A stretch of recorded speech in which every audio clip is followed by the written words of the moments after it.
ত্রিপুরায় বর্তমান বিজেপি সরকারের শাসনকালে ওয়ার্ড অফিসগুলোর চেহারা আমূল বদলে গেছে। মুখ্যমন্ত্রী ডাক্তার মানিক সাহা সাধারণ মানুষকে দ্রুত ও উন্নত পুর পরিষেবা দিতে আরও এক ধাপ এগিয়ে গেল আগরতলা পুর নিগম। মঙ্গলবার এক জাঁকজমকপূর্ণ অনুষ্ঠানের মধ্য দিয়ে আগরতলা পুর নিগমের 40 নম্বর ওয়ার্ডের নবনির্মিত আধুনিক কার্যালয় ভবনের আনুষ্ঠানিক উদ্বোধন হলো। ত্রিপুরার মুখ্যমন্ত্রী ডাক্তার মানিক সাহা ফিতে কেটে এই নতুন ভবনের দ্বারোদ্ঘাটন করেন।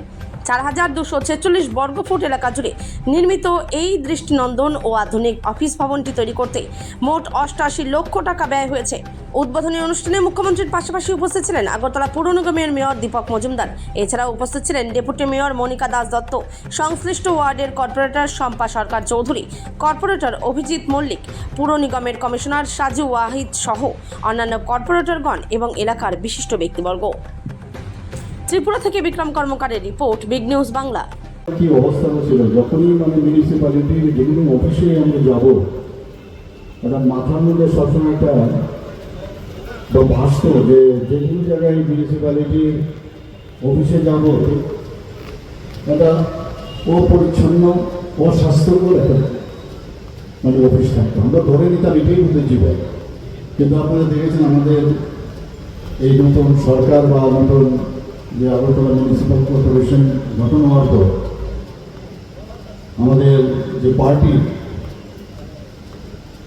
আমি বলবো আমরা সবসময় বলি ডাবল ইঞ্জিনের সরকার, কিন্তু আমি বলবো ট্রিপল ইঞ্জিনের সরকারে যখন আমরা আসলাম, আমাদের 20টা ওয়ার্ড, 20টা যে আমাদের মিউনিসিপ্যালিটি, নগর পঞ্চায়েত বা আগরতলা মিউনিসিপ্যাল সবকটার মধ্যেই আমাদের এই ভারতীয় জনতা পার্টির সরকার সেখানে হয়েছে। তারপর থেকে একটা পরিবর্তন আপনারা দেখেছেন। জিন্দিগি এইভাবে চলবে না, জীবন যা সুন্দরভাবে চলতে হবে। আর সবচেয়ে বড় হচ্ছে মানুষের পরিষেবা প্রপারলি দিতে হবে। আমাদের ত্রিপুরা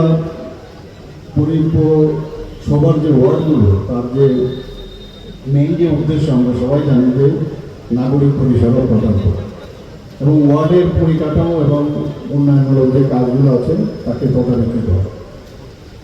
যদি আমরা দেখি পাবলিক হেলথ অ্যান্ড স্যানিটেশন, ওয়ার্ডের প্রথমে এইগুলো দিকে নজর দিতে হয়। সেখানে বর্জ্য নিষ্কাশন ও পরিচ্ছন্নতা, ড্রেনেজ ব্যবস্থা রক্ষণাবেক্ষণ, মশা নিধন, স্যানিটেশন, এই বিষয়গুলো কিন্তু আমাদের ওয়ার্ডের যিনি কর্পোরেটর আছেন, ওয়ার্ড সেক্রেটারি এবং অন্যান্য যারা কর্মচারীরা আছেন, সবাই মিলে এই কাজটা করতে হবে। তাছাড়া লোকাল ইনফ্রাস্ট্রাকচার, স্থানীয় পরিকাঠামো উন্নয়ন, রাস্তা, ড্রেন, স্ট্রিট লাইট বা পথ বাতি, যেটা আমরা স্ট্রিট লাইট লাগাই, বাকি অঞ্চল সরবরাহ, এগুলো ওয়ার্ডের মাধ্যমে কিন্তু এগুলো রক্ষণাবেক্ষণ প্রতিটা ওয়ার্ডে এগুলো দেখতে হবে। তাছাড়া গভর্নমেন্টের স্কিমগুলো আছে অনেকগুলো, গভর্নমেন্টের স্কিম এবং ওয়েলফেয়ার স্কিম, সেইগুলো প্রপারলি উপভোক্তা যারা বেনিফিশিয়ারি আছে তাদের লিস্ট তৈরি করা প্রপারলি। বার্ধক্য ভাতাই হোক, বিধবা ভাতাই হোক, প্রতিবন্ধী ভাতাই হোক, বিভিন্ন বিষয়ে PM আবাস যোজনা হয়। এই ওয়ার্ডগুলো যদি প্রপারলি ফাংশনাল না হয়, তাহলে প্রপার যে যারা বেনিফিশিয়ারি তাদেরকে কিন্তু চিহ্নিত করা যাবে।